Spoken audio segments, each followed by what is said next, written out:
The illustrious Jabba bids you welcome.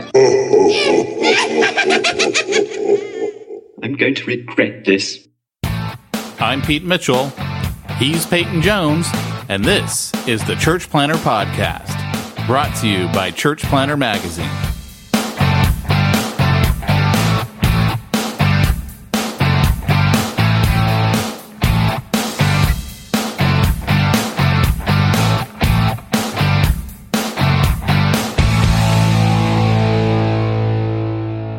Hey, Church Planter, this is Pete Mitchell. And this is Peyton Jones. And if you're wondering which of us has the velvety mic, it's me. It ain't me. In fact, I don't even think I have the mic that comes with your Apple plan. I think I got the Chinese, the cheap one that comes from Amazon.com. I hate to be the one to tell you this, but thanks for opening up a can of pop on the podcast. I mean, don't do it before we start. I don't drink pop. I drink black cherry flavored water, my friend. New sponsor of the podcast, Soleil. Enjoy. Signature Select from Bonds. I was just going to say that, by the way, all Apple devices are made in China. So don't be blaming China. I know, but there's how there's the ones that Apple gets, and they're supposedly, you can tell the difference. You can tell the difference in how they work and how they feel. So I thought I was being clever. I was like, hey, I'm just going straight to the source and buying Chinese direct. I tell you what, though, it has worked for Legos. Never mind that Boba Fett has a Darth Vader helmet. Never mind that I just won't go there. Never mind. I don't know where you went, but it was pleasant for me to sit back and enjoy. Hey, so let's get on to the important stuff. By the way, guys, if this is your first time tuning in, this is what we call Smack Talk. Don't worry, we're going to get to some church planning goodness in a minute, but until then, this is how Peyton and I catch up on each other's lives, and you just happen to get to tune in for a half hour of it. So, Star Wars trailer, go. Man. What do I say? I have faith in JJ, Pete. You know that. I'm a JJ fan. But I watched it, and I was like, I felt better about the new film coming up before I saw this. Really? It didn't get me in the feels, as the millennial kids like to say. Really? I actually was, for the first time, okay, I might be a little bit excited about this one. Okay, tell me why. That's my alarm telling me to hop on a podcast with Pete Mitchell. Apparently it went on snooze. It looked actually I thought there was a heartbreaking moment in the trailer when C-3PO says, I just want to look at my friends one last time. Yeah, that was okay. Yeah, fair enough. Little tearjerker moment in a trailer. That was nice. Yeah, it was a bit uncalled for. Don't do that to me. Yeah, that kind of sucked. I wonder if he's getting shut down. I don't know, but remember in the last trailer he had red eyes. Mm-hmm. So this is obviously happens before the red eyes. I believe C-3PO is going to sacrifice himself. To do what, do you think? I don't know, but I think he's going to sacrifice himself to do something to help them defeat the Emperor. Maybe he'll have a lightsaber shoot out of his head, like R2-D2 did. So I don't know if you saw it. I actually, just before the podcast, had a Wayne here in my office, and I'm like, have you seen the new trailer? No? Okay, we got to watch it. And there's a scene where Rey and Kylo are both fighting, and what looks like, when you freeze it, it's Darth Vader. It's his armor. Yeah, it's his armor. And they shatter it together, which tells me their team. That's the thing, is I feel like they gave so many plot lines away in this trailer that I didn't want to see that. I wanted to be completely surprised by that. You think they're brother and sister? I absolutely, hands down, they're brother and sister. Then doesn't that make the whole shirtless scene a little bit even more weird in the last movie, or is that just a throwback to Luke and Leia? I was going to say, as weird as brother and sister kissing in Empire, sure. And him having the hots for in A New Hope. Oh, boy.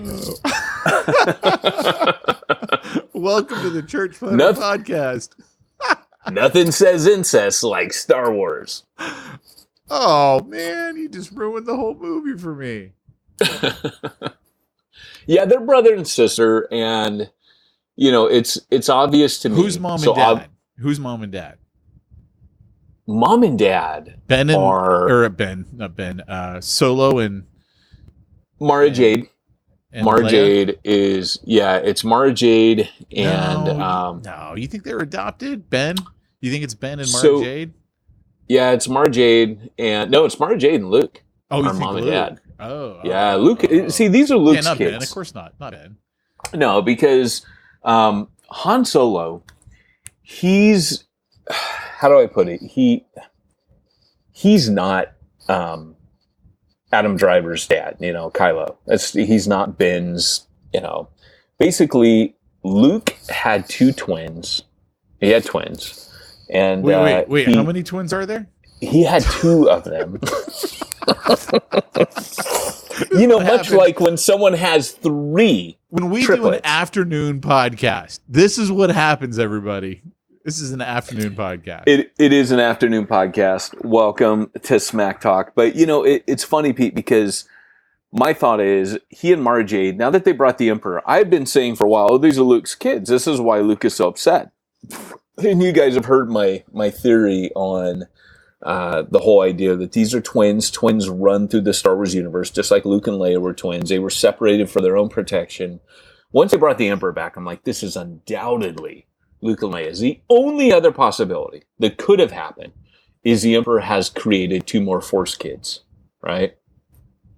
And that they're from unknown origin, that somehow somebody put them in Leia's arms, and she knows why, and someone else. Because remember that little medallion in the very opening scene of Episode 7, The Force Awakens, and Kylo comes into that village, you get it? Max von Sydow has this weird little amulet, and it's apparently something super important. And you never really learn what it is, what it's supposed to spark the rebellion or whatever it is. And, we don't entirely know what's going on. So my thought is that we basically, there's a lot of mysteries going to be unpacked, but I still got to think this is brother and sister. They're twins. Yeah, could very well be. And I'll be really interested to see what role does the Emperor play in all of it. Was he Snoke? Yes. Oh, you think, okay. And there's one scene where they show something kind of mechanical, and she's looking up, and I believe that the Emperor is going to be a lot like Darth Vader now, where he's part mechanical. Whatever happened jacked him up in the mine shaft, when they threw him down into the power vortex. He is now part mechanical. He's like Darth Vader now. I don't think he's going to look like Vader, but I think there's going to be that throwback, and that's going to be so freaking rad to see the Emperor as some kind of cyborg like Darth Vader. More machine than man. Interesting. Huh. I love that little dude that's working on C-3PO, that little teeny critter that's like the mechanic that's fixing him. He's hopping around on the back of his head. Yeah. He's awesome. That's a great creation. Huh. What else? But you didn't like it that much, huh? I thought it was great. There were parts I liked. So what I liked was the opening where she's running through the jungle with a training orb, right. The Jedi training orb that they used that shoot lasers. I love that she's been training nonstop, kind of like Luke. She's driven to. That's why we both knew there's the scene where she got a lightsaber with a hinge on it, and I was like, "This is stupid. This is ridiculous." That's her vision, though. Yeah, that's going to be her vision. It's the cave at Dagobah. I mean, that's all that was, and never even thought it was anything other than that. And she had that when she went into that pit on the island, which it's almost like, like JJ's like, let's just pass through that. I was not happy that I saw them riding more furry, four-legged space horses. Oh, come on. How can you not go wrong with more furry space horses? I was not happy that the equivalent of Jar Jar, which is Rose, Yeah, I like to call her Rose Jar. She's in this next, no offense to her. She got a lot of abuse, and I don't mean to add to that. So if you're listening, Rose Jar, I'm sorry. It's not you. I love that there's Asian representation. It's none of that stuff. Do you think she's going to be a church planner? I think she's possibly listening. We never know. One never knows, Pete. And, if she's, I don't mean to hurt you, Rose Jar. It's just, you are the Jar Jar for this trilogy. I do apologize. You are. So, yeah. There's Interesting. There was no Jar Jar for the original Star Wars. You realize that, right? They're like, Jawas, first one only. Ewoks, third one only. Right? Ugnaughts, second one only. This one, they're like, hey, let's take Jar Jar and run him to all three prequels. Let's take, let's continue Rose. And I do think Rose is kind of like a nod. Like, you'd be like, well, where did Rose go? So they got to show her one brief scene. I don't think she's in it. Know what I'm saying? Well, we can always hope that she's not. And no offense to her, because she was fine. She was just an unnecessary character. Look, if you got hung up on the fact that you got given a bad role, you still got paid. So I have no sympathy for you, dude. I'd play Rose. Me too. You need a Rose. Hey, I'm in. Yeah. I'll be it. I'll kiss Finn. Too far? Always. You're always too far. Did I lose you, Pete? No, I'm right here. Can you hear me? Hello? Pete, what happened? Hello? Hello? Hello? Pete? Hello? Peter? Peyton? Can you hear me? Yes. Oh, what happened? I don't know. Did you lose my sound? No. Oh, okay. Sorry. I'm leaving all of that in, by the way. Hey, that's fine. Not cutting. I don't care. We're already late on getting this episode out. This is Nigel. Yeah, that's true, isn't it? That's true. So, okay. So, what about you, man? What are your predictions for this movie? Sorry. I'm optimistic. I'm really wondering how is JJ going to pull it off with Ryan having ruined it, or having ruined the entire Star Wars universe. So he pretty much did. Yeah, almost single-handedly did so. Yeah, I mean, literally best line ever was when you said he actually made the prequels look like Oscar winners. Oh yeah, and you're right. 100%. I would rather watch all three prequels back to back than watch Episode 8, Last Jedi. Yeah, that's how bad it was. Easily, yeah, it was bad. So, yeah, I mean, when I saw this trailer, I'm like, okay, we're in a jungle, been there, done that. Okay, we're in Water Planet, been there, done that. Now they have a floating ice world that. No, that's cool. That's cool. Yeah. I'm with you. It's always cool. Anything in space to me is going to be cool. So the scene where they've got the armada of Star Destroyers coming out of the water, that's where the Emperor's been hiding them, is deep underwater. So the fact that he brings those up and out, because the Death Star probably had, people are like, where did he get all those? Well, the Death Star was huge. There's a big chunk of it. There's obviously a bunch of Star Destroyers in that Death Star, and he just raises them up like, boom, he just, hey, come on, my children, time to rise up. So he does that, which is pretty freaking rad. And trying to think of what else. I mean, Billy D is going to be in it, so that's going to be cool, right? And we got space horses. I liked seeing Chewbacca go to town on the stormtroopers, just shooting them up. Oh, I didn't see that. They're in a hallway. He's running down the hall, and he's going to town. He's pretty bad to the bone. I mean, okay, it was the Han Solo film, which I thought was fantastic. See, wasn't it good? Yeah, and that's where you get kind of the appreciation of Chewbacca as a fighter, which was great because they never really showed us that before. Right. And in that, he's bad to the bone, man. Like Chewbacca's like. Even when like Han Solo grabs this and goes, I like this thing. Yeah, I know, right? Laser crossbow. Here's the thing, though. It took him how many years to figure out that he liked it? Yeah, no kidding, right? Did you see the Emperor's Throne in this commercial? Yeah. Looked like Game of Thrones throne. Yeah. That thing, I'm thinking, is... It kind of, to me, looked a bit like Snoke. It looked like Snoke's throne, that we first see on... Not with the spikies coming out of it.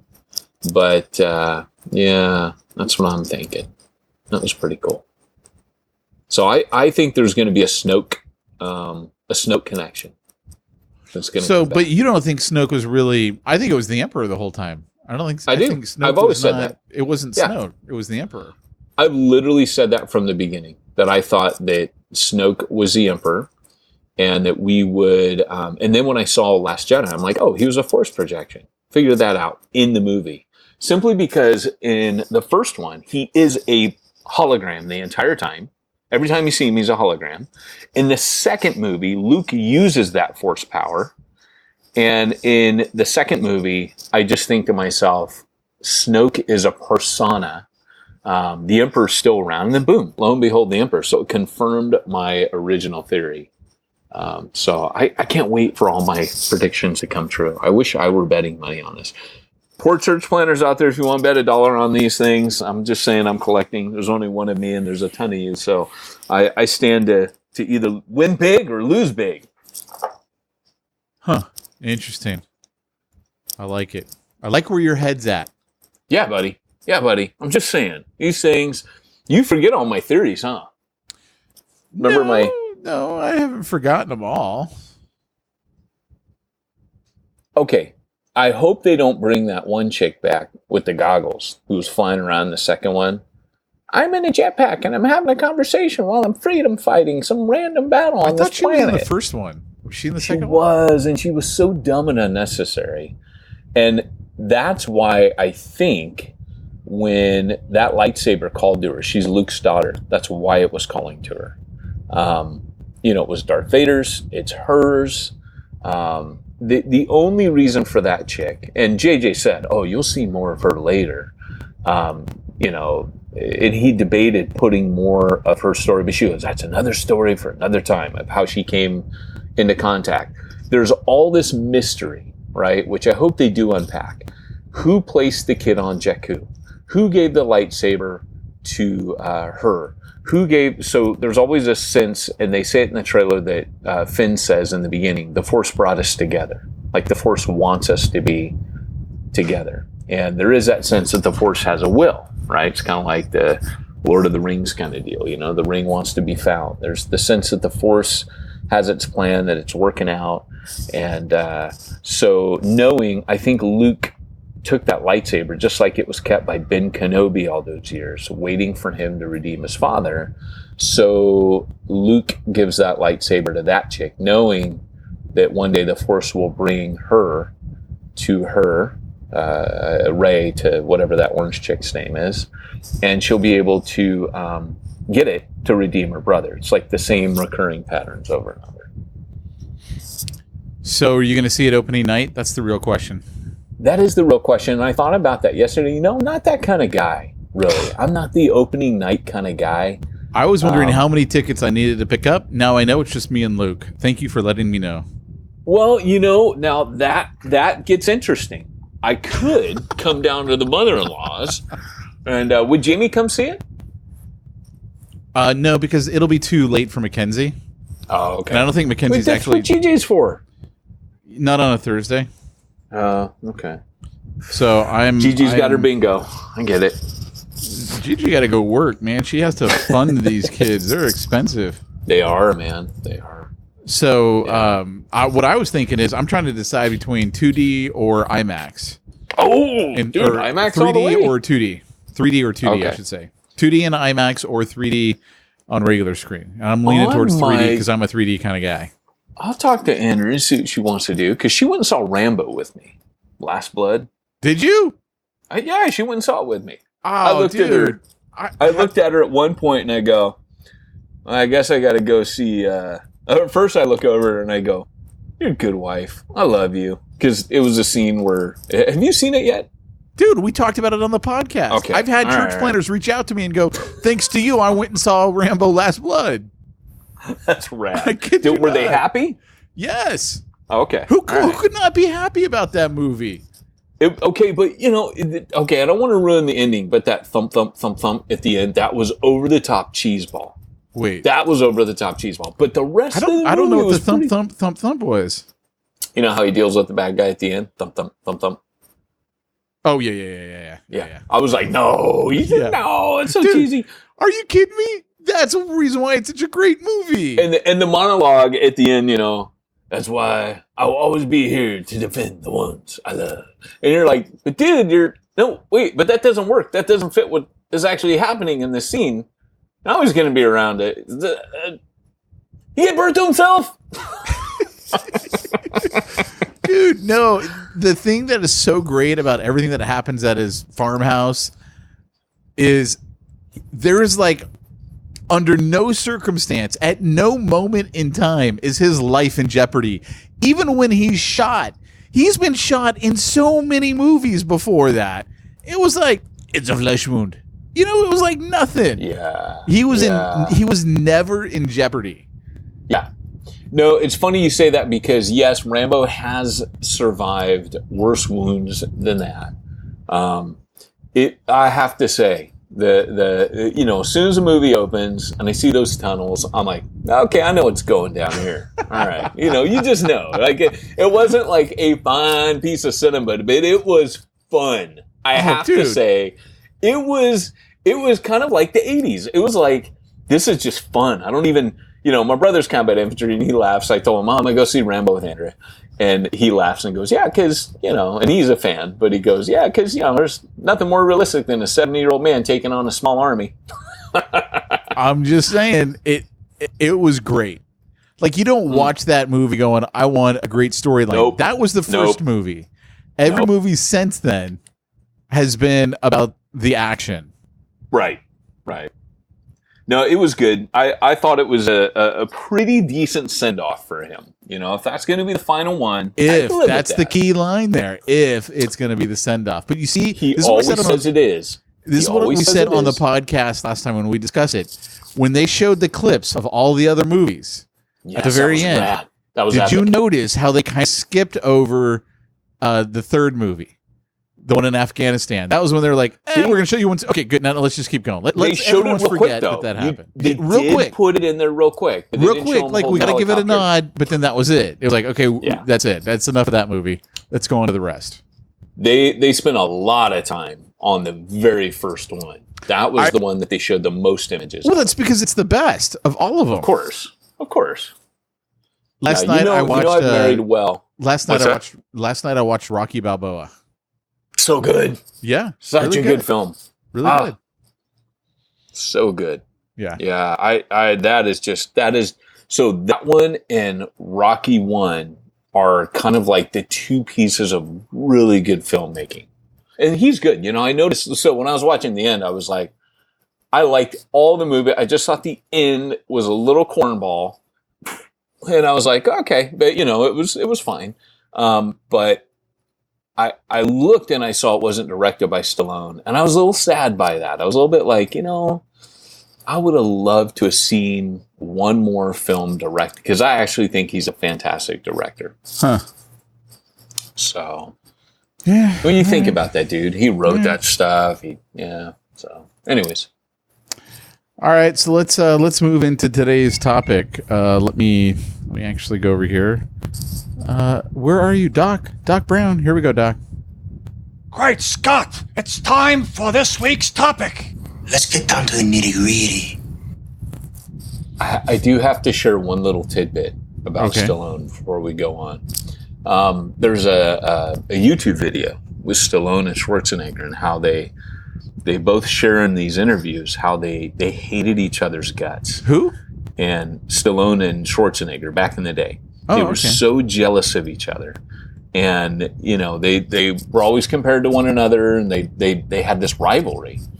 And so it was kind of like who could kill the most people in the movie. And you can see that, like with Cobra, and had the highest body count of any movie.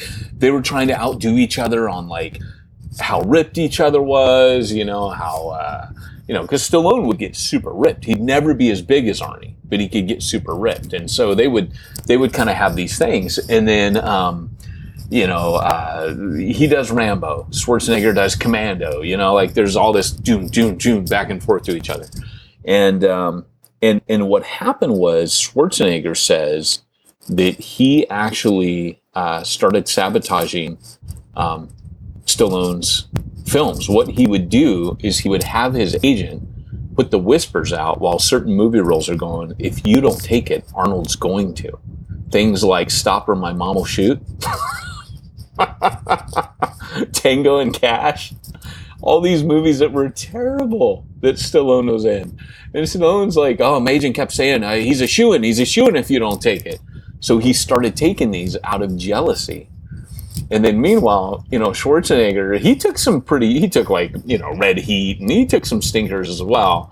But eventually Stallone's getting like Terminator and, some great films. But basically it was a rivalry. And they realized, that rivalry helped kind of push us.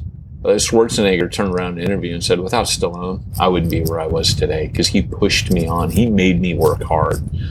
That rivalry was healthy. And I thought that was kind of cool, just like because now they're super good friends. They love each other.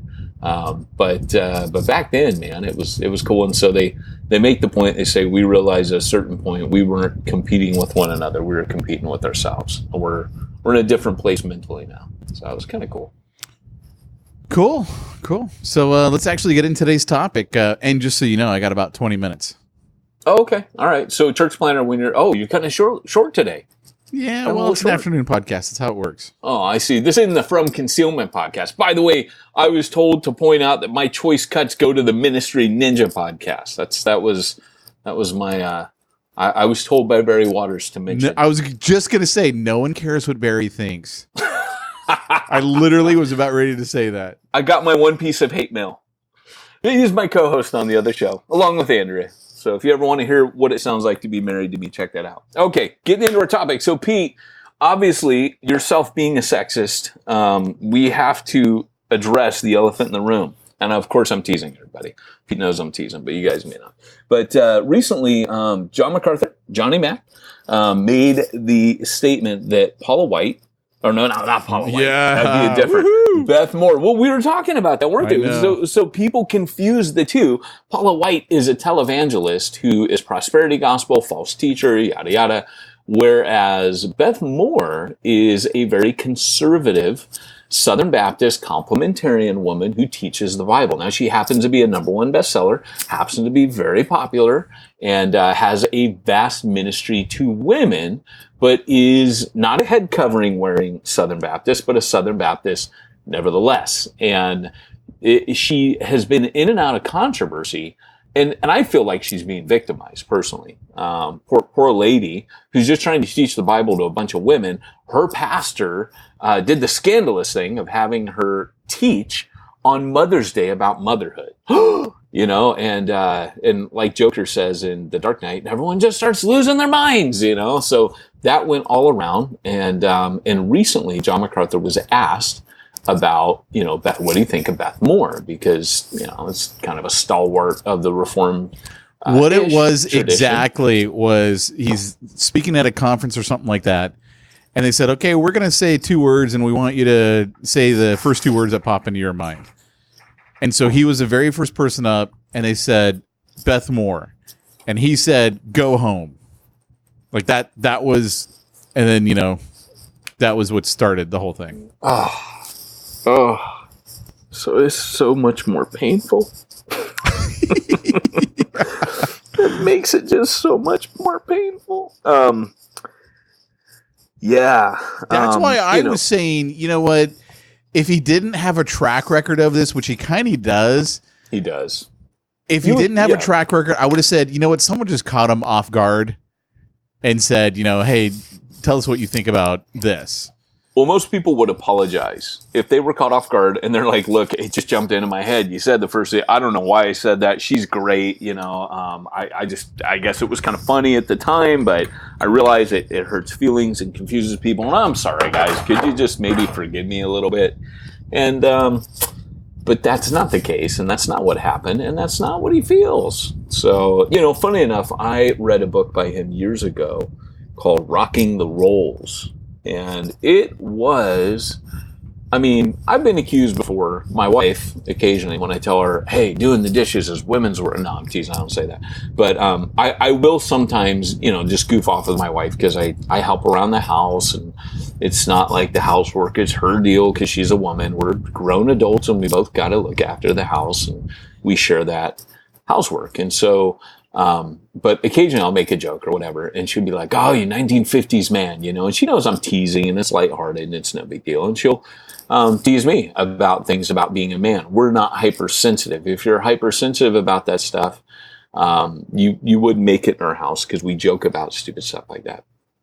But that said, it was a diatribe of 1950s men. It was basically saying like, he would float out statistics like, well, adultery has skyrocketed statistically since women went to the workplace. Well, yeah, duh. You put men and women around each other, that happens. But should we then segregate men and women at church too? Because prior to the workplace, that was the place where people mixed the most, right? Neighborhood functions. You don't want to get these these people with, X and Y chromosomes together because, the hormones, yes, obviously people, if you put them in working environments together, that will, increase that. But his point was, therefore, women should be in the home. That was his whole point.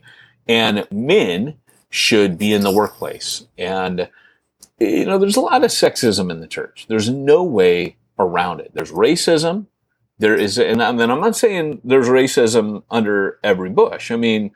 This week I put a Facebook post up, and A. David, our good friend, was showing Trey Gowdy, reach out to Mr. Cummings and say, hey, I really appreciate him, and yada yada. And what was amazing was A. David came in with a perspective. He's like, hey, man, look, I got to call this out because that's great and all, but let me tell you what it looks like on the ground in South Carolina. I see hypocrisy here, yada, yada.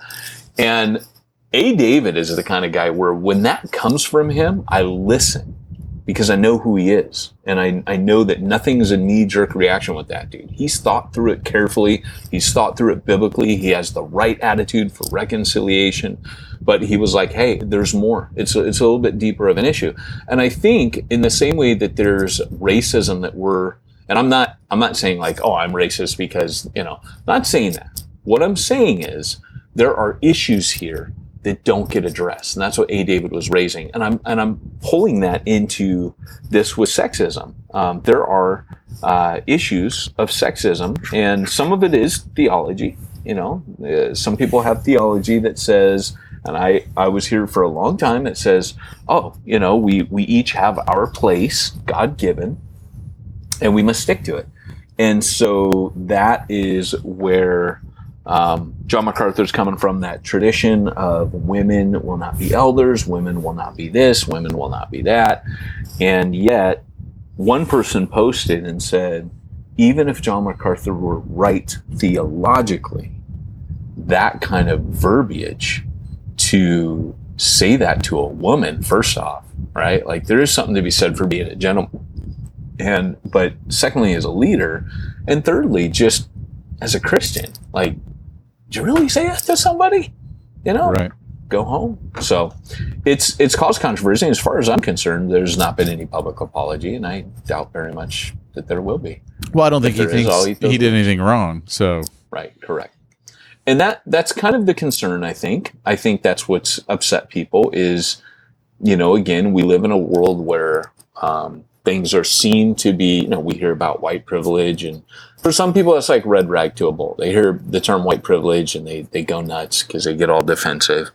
But John MacArthur, let's just be honest, He is in his position because he is a good Bible teacher, sure, but were he a female, he would not be in that position, right?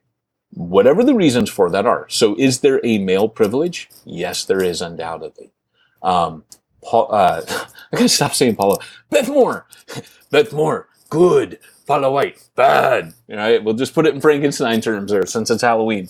But Beth Moore, she is doing the same thing. She is an expositor of the word. She is a biblically based Bible teacher who obviously aims her, teaching at women.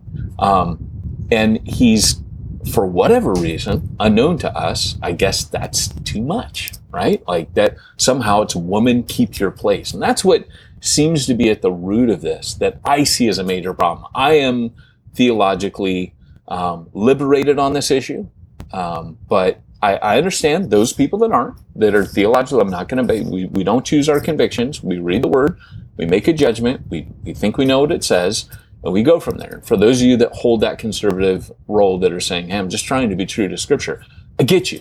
But there is a latent sexism, and this is not an issue of what women can and can't do. Beth Moore's not done anything that women can't do. Beth Moore's done what women, even from the most theologically conservative standpoint, can do. Women can teach other women. They're commanded to do that in Titus. So how are we not, like, it's sexism. Wherever you fall on the issue, it was a sexist comment. You can't just do that. Well, I don't really know. Afternoon podcast. Well, yeah, my first thought was, like I said before, I think it could have just been a knee-jerk reaction, except he's got a history of that. And, like, why would you do that? Like, why? How does it serve? Right. How does it benefit the church in any way, the people of the church? Right. Well, it encourages this kind of behavior, right? Like, there's a point at which, like, Paul White, gosh dang it. Afternoon podcast. Beth Moore. There's a point at which, like Wesley, my favorite quote from him, is when the guy's walking one of his opponents who, Wesley was a meathead at times, and he's my hero. But Wesley was walking down the street, and that guy says, I never give way to fools. And Wesley steps around him and walks around him and smiling says, I always do, and just walks right around him. And, that's funny. It's to the guy's face. It's one-on-one. The guy was being a jerk. Wesley was an amazing intellect, had an amazing comeback. And we laugh because that's just, two guys being meatheads. We can laugh at that. Beth Moore was minding her own freaking business. She wasn't doing anything, dude. And I could just imagine being her husband and being like, hey, John, you punched my wife verbally in the face for no reason. I am her husband. I am her protector. I have a problem with that. And you need to be a man and knock it off and apologize. Like, I'd be taking him on. If that were my wife, dude, I'd be having something to say, Because even if you're a sexist, like, be consistent, treat the little woman like a little woman, then be a freaking gentleman. If you're going to be old school, right? Don't start taking women on in public. So anyways, I know I'm mad. This is all coming. My nerd rage is being pushed, but, yeah, that's my, there's another generation coming up, and I don't want to see them act like that, Yeah, and we've talked about on the podcast before, women in ministry. I mean, we've talked about that a lot. And, I definitely grew up hearing one thing, and my beliefs have definitely changed in reading the Bible and thoroughly reading it, specifically going, okay, what exactly is God saying here about roles for men and for women? Right. And I came to the conclusion after really rereading the New Testament and just really looking at it, I'm like, okay, we've got prophetesses And every time, not every time, but most of the time when it says brothers, there's got a little, footnote, and then you look down and it goes, well, it means brothers and sisters. Right. Oh, well, that doesn't fit in with how we now interpret everything, so we're just going to put that in the footnote. But when Peter was talking, when Paul was talking, they're saying brothers and sisters. But we give this impression that it's just the man talking to the men, and then the men go home and tell their little wife, here's what you're going to do, here's how you're going to run things. And that's not what was actually going down in the early church. Right. And, yeah, I mean, we've talked about Romans 16 being a third woman. He keeps calling them fellow workers and greet so-and-so as a church in her house. And well, see, my favorite one is when I brought that up to my mom, and my mom goes, yeah, but that doesn't mean that she was running the church or something like that. And I go, oh, really? So he's saying what's up to everyone else, and then, hey, custodian over there for that church over there, I'm going to give you a high five. I'm like, hey, that doesn't even make any sense. Always made my tea, when I went there. No, it wasn't like that. This was someone of significance. This was a woman leader. And what's amazing is that every time the Spirit moves, and we've talked about this, every time the Spirit moves, you see there's a rise in the women because the giftings are being, awoken in people. And you see, like with the 1904-05 revival that happened, William Booth, that happened. It happens in every revival because the ministry, the church, they don't run church services anymore. It becomes interactive church. Because it becomes interactive, people's gifts are used. Wesley started seeing all these women preachers preaching the gospel. Even if you're super conservative, you believe in women evangelists. You do whether you know it or not, because that does not have anything to do with Paul's Timothy reference. And in fact, the woman at the well brought a whole village to Jesus, right? She went out and said, come here, see a man who told me everything I ever did. And so she was an evangelist. And we have, you and I talked, the fastest growing church in the world right now is the churches in the Middle East that are largely led by women. And here's my thing, because what I always do is I always like to challenge. I'll have friendly conversations, and I'm never hard on people, because my wife and I went toe to toe and round on this for years, where I believed, hey, I'm just trying to be true to Scripture. And so I got a lot of time for people trying to work this out. But I tell you where it started to crack for me. Number one was team leadership, where I'm on these teams and I need the women there, because I'm not going to shepherd women. So I'm like, well, I need women shepherds, right? I don't want to take women out. Like, I need women evangelists. Like, I'm meant to equip the saints, but I don't want to be in these closed quarters with women that aren't my wife and get really touchy-feely with them. So, it became an obvious deal. Plus, every eldership team that's only men goes home. They all talk to their wives. Their wives go, what? You're nuts. What are you thinking? Everybody knows this is true. And then they go back and go, hey guys, I prayed about it and I think we were wrong. No, it's because, in your marriage, you don't make all the decisions, right? God, the leadership of the home, even though people say, oh, well, headship, you both lead your children. Right. Like, you as the man are the servant leader, correct? You are the servant. That's what leadership means in the New Testament. It doesn't mean you're the authority. It never says that. It means you're the servant. You are responsible to serve your family spiritually, to take the lead in that. But it doesn't, all that, oh, my husband breaks the tie. That's all made up. We made that up. And the reality is God made male and female perspectives for a reason. So like when you're leading your kids, sometimes you got the wrong end of the stick and your wife's like, oh no, actually, you know what? You're not thinking about this right. And it's the same with leading the church. And I always like to kind of gently push back. I say, hey, the head covering passage? There's 3 passages in the New Testament that seem to prevent women from doing things. Number 1, from not wearing head coverings or cutting their hair short. And I always say, but we say, oh, read the context, right? And because there was a context there. And they go, oh, yeah, no, totally. There's a context. There's cultural.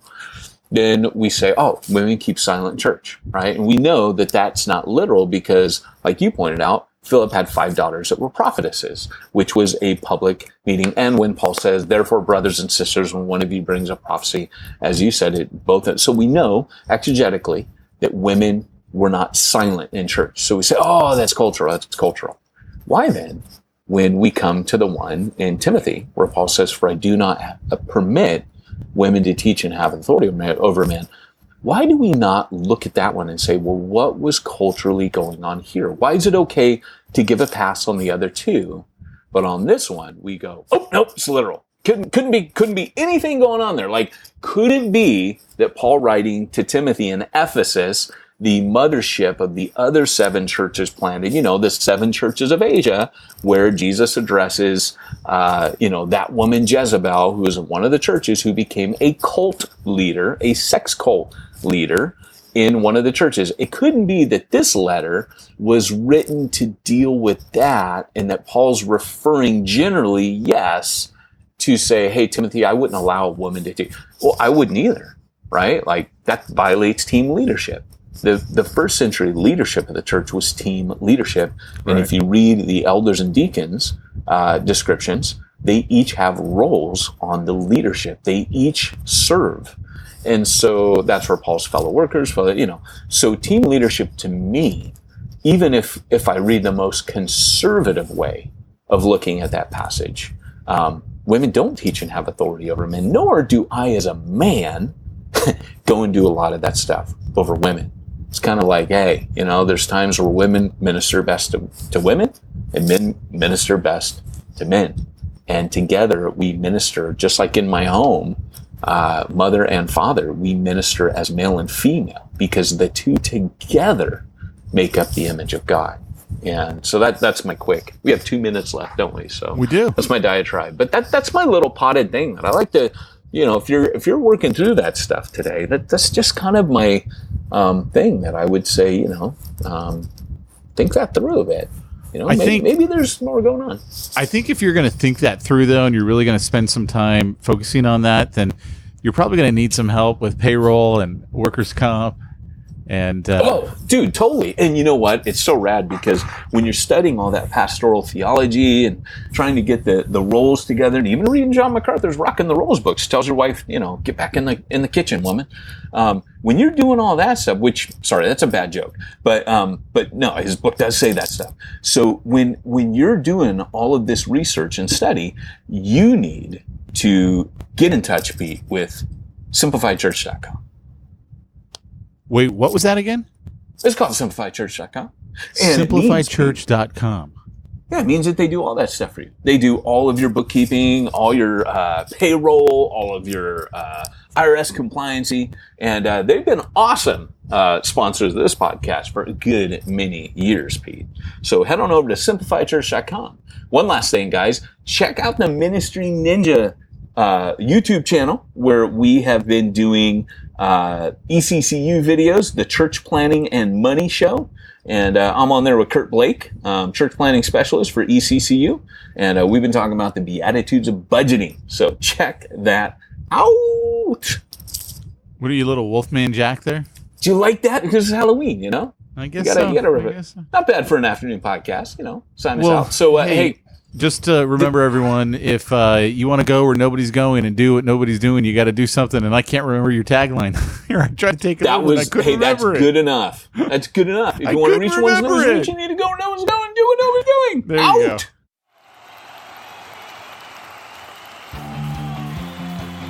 Thanks for joining us for another weekly episode of the Church Planner Podcast with Pete Mitchell and Peyton Jones. We'd love to hear your comments on this episode of the Church Planner Podcast. Visit us online and let us know what you thought at churchplannerpodcast.com. If you subscribe to us via iTunes and have enjoyed the podcast, leave us a positive review. The more positive reviews we receive in iTunes, the more iTunes will promote us to other church planners who would benefit from this show. This podcast is brought to you by the Church Planner Magazine, which is available in the iTunes newsstand or online via churchplannermagazine.com.